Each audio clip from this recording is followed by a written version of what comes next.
ton souffle. Bonjour frères et sœurs en Christ et bienvenue dans cette 46e édition de l'Instant Biblique, un programme de l'Église protestante unie de la Somme que vous connaissez tous très bien. Je m'appelle Rosanne et je vais vous conduire durant ce moment. Pour commencer, le texte que j'ai choisi de partager avec vous ce jour est tiré du livre de Michée, les versets, le chapitre 7, versets 1 à 10. Là, il est écrit: Malheur à moi, car je suis comme à la récolte des fruits, comme au grappillage après la vendange. Il n'y a point de grappe à manger, point de ces primeurs que mon âme désire.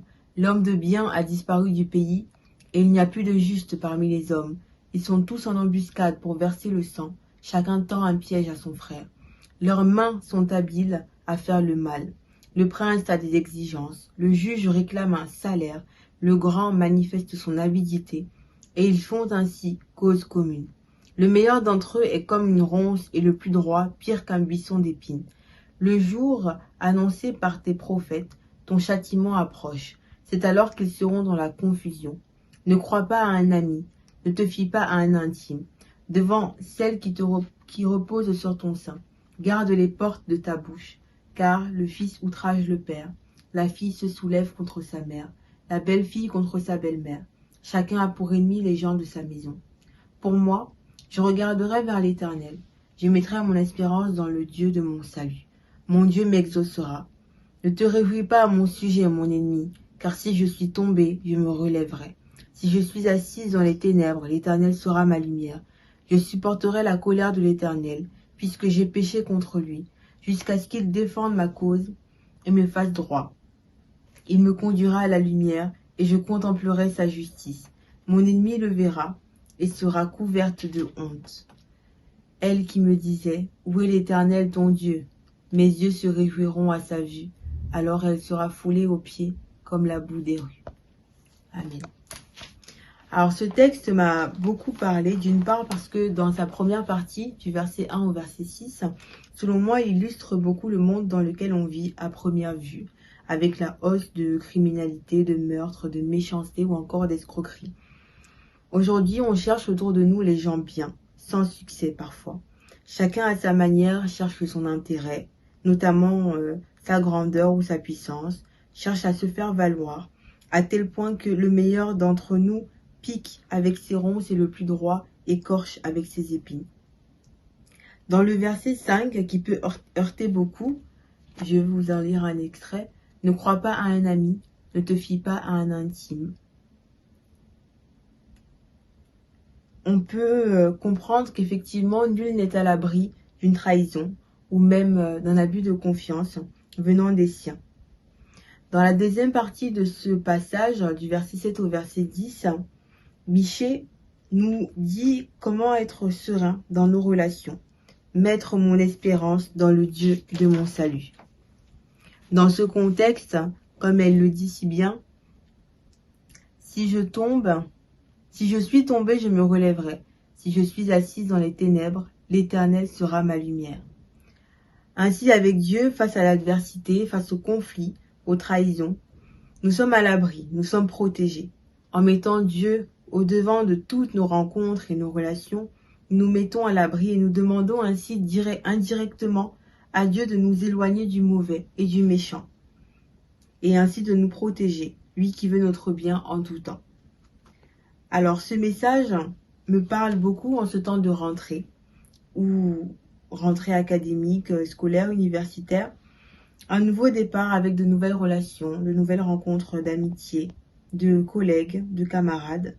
Ainsi, j'invite chacun d'entre nous à mettre le Seigneur au cœur de nos différentes rencontres et relations. Et ainsi de pouvoir dire en Dieu, crois à un ami, en Dieu, fie-toi à un intime. Tout ceci n'étant pas évident dans le contexte et le monde dans lequel nous vivons, je vous invite avec moi à demander l'aide du Seigneur à travers cette prière.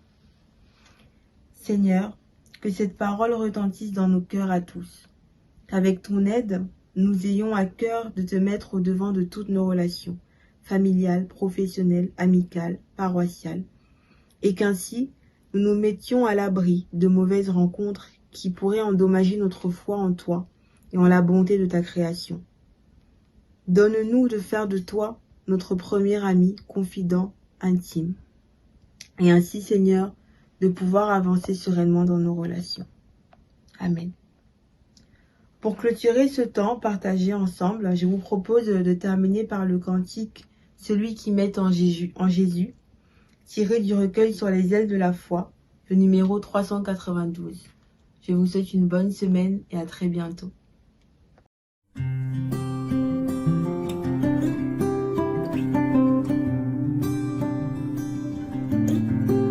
Celui qui met en Jésus une pleine confiance, jamais ne chancelle plus, compléter sa délivrance. Par la foi, nous marcherons, par la foi, nous triomphons, par la foi, mon Rédempteur me rendra plus que vainqueur.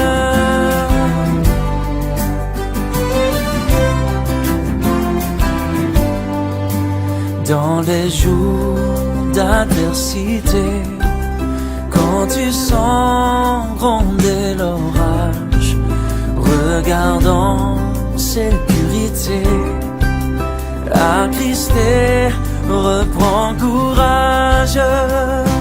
Par la foi, nous marcherons, par la foi, nous triomphons, par la foi, mon Rédempteur me rendra plus que vainqueur.